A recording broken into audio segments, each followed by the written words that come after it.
Ahora que hablaba el diputado de lo que platicaba con su mamá, yo me acuerdo que a mí me tocó como reportero cubrir el anuncio de la devaluación de los últimos meses del gobierno de Luis Echeverría, cuando José López Portillo estaba en la campaña presidencial. Entonces vino la devaluación y, bueno, vinieron demasiadas repercusiones, se abandonaba una paridad de 12.50, histórica, que había durado desde Ruiz Cortines prácticamente, que estaba antes a 8.50, luego bajó a 12.50, que fue un golpe fuerte.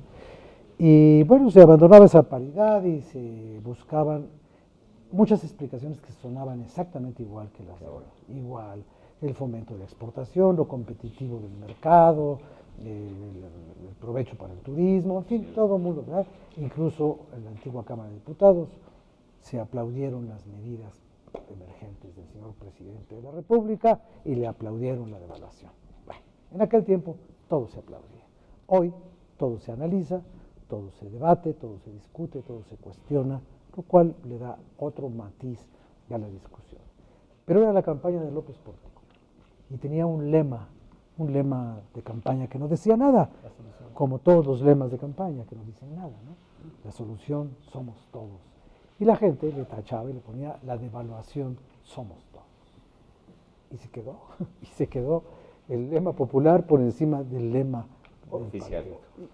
Yo creo que un tema importante, y tú lo acababas de comentar en el bloque anterior, es qué relación tenemos hoy con lo que está sucediendo en otros países, qué está pasando en Grecia, qué está pasando en Portugal, que tiene un impacto, un colapso financiero, económico gravísimo, pero basado en otros elementos.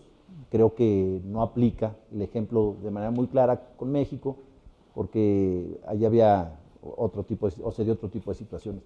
Pero también lo que sí debemos de pensar es qué vamos a hacer. Yo creo que es una responsabilidad de mis compañeros legisladores en cómo vamos a redefinir la visión que tenemos de un México a partir de ese concierto internacional.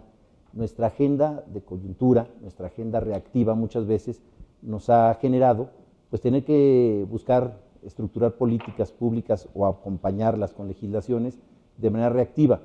¿Cómo vamos a hacer para ser proactivos? ¿Cómo vamos a capturar el tema? Irán va a entrar al tema del petróleo, va a cambiar el escenario internacional, nuestro petróleo jamás va a volver a ser lo mismo, hemos abierto a la iniciativa privada, creo que yo con un éxito muy pírrico, con una situación muy pobre la participación, no hay inversionistas que se atrevan, el Estado de Derecho está en duda muchas veces para poder venir a invertir, creo que hay elementos que tenemos que subsanar para poder generar que nuestra economía interna se fortalezca, primero con la inversión y con la confianza que debe de tener el ciudadano de que su país está avanzando, pero sí al rumbo correcto.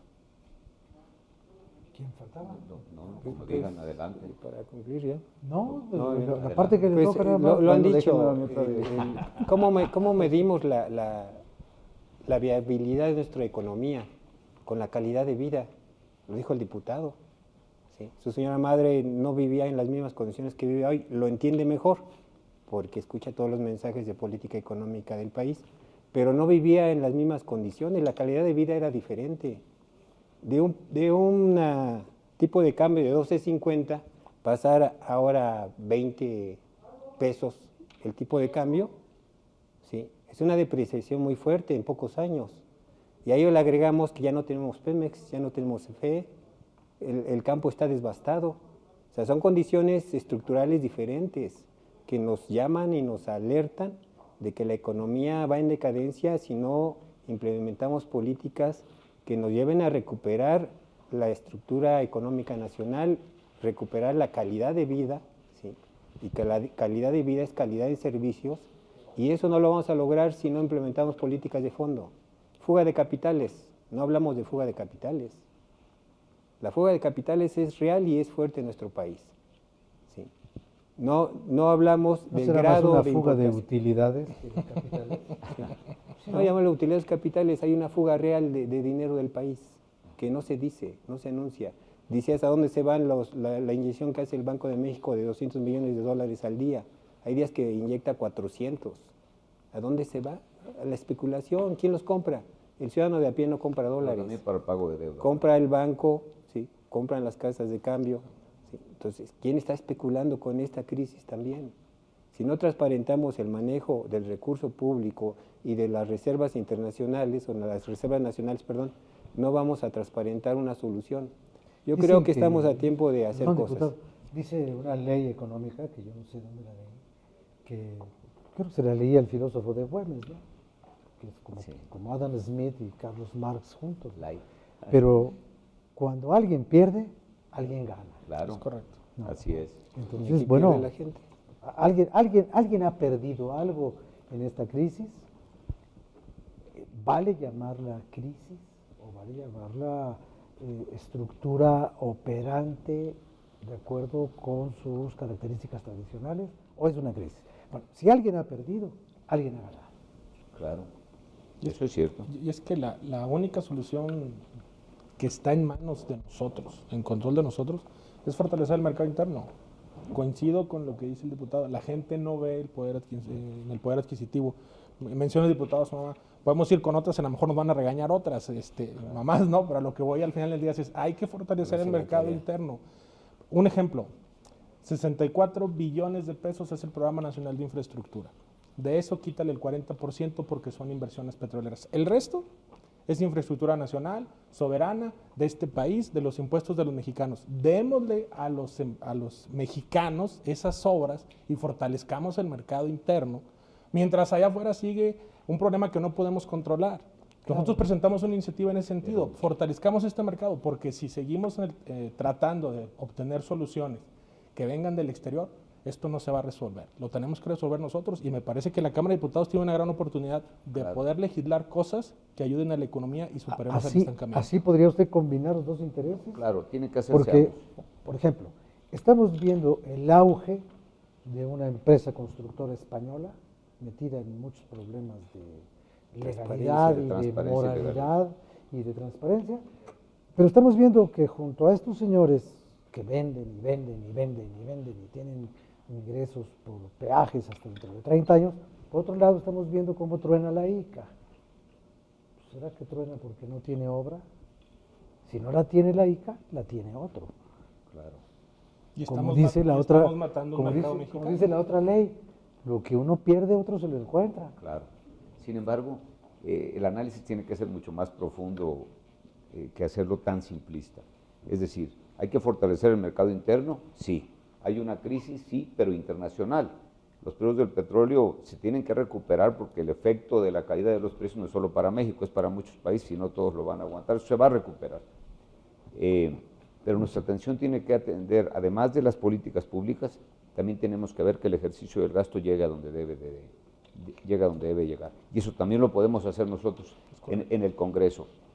Mucho de lo que se preparó para enfrentar una crisis lo siente mucha gente, a pesar de que hay la idea o psicológicamente el impacto es fuerte, la realidad es que la calidad de vida se ha visto menos afectada que en las crisis del 82 y del 95. Hoy se vive mejor que en esa época.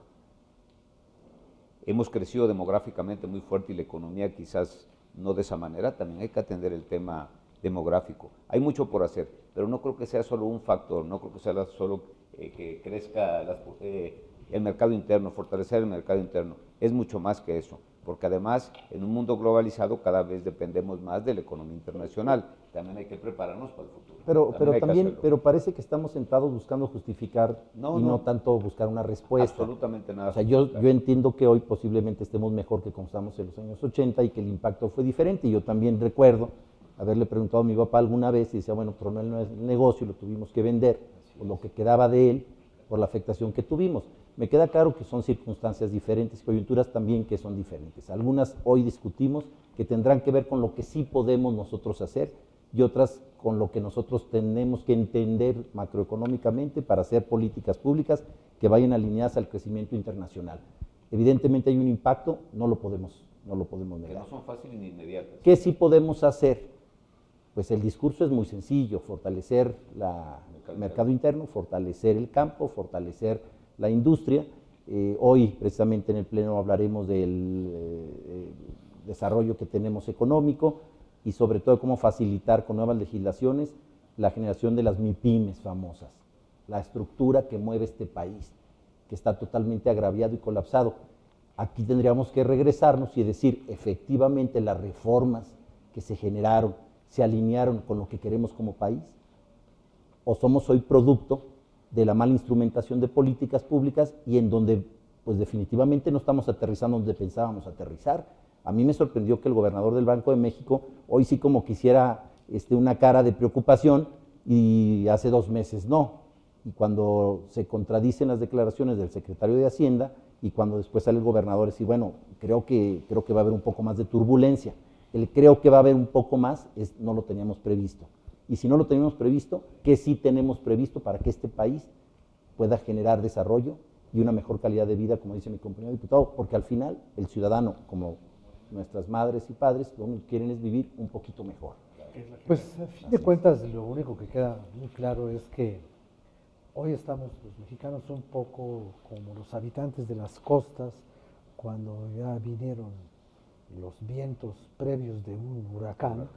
En fin, las voces de la prudencia institucional nos dicen, estamos preparados, las condiciones son mejores, va a haber un efecto, pero es un efecto controlable, no es un efecto devastador, no estamos como cuando se nos cayó la casa, hoy no se va a caer la casa, pero usted, quién sabe en qué casa vive, a lo mejor no vive en la misma casa que viven los que eso me queda claro, muros gruesos y techos firmes. Oye, y bueno, y paredes que desvían el aironazo.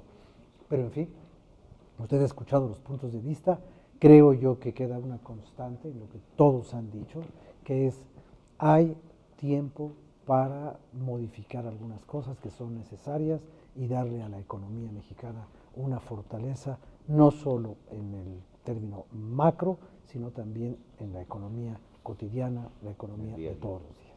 Yo les agradezco mucho su participación, sobre todo le agradezco mucho su confianza, su tiempo, y aquí estaremos para el próximo programa. Muchas gracias. Buenas noches. Gracias.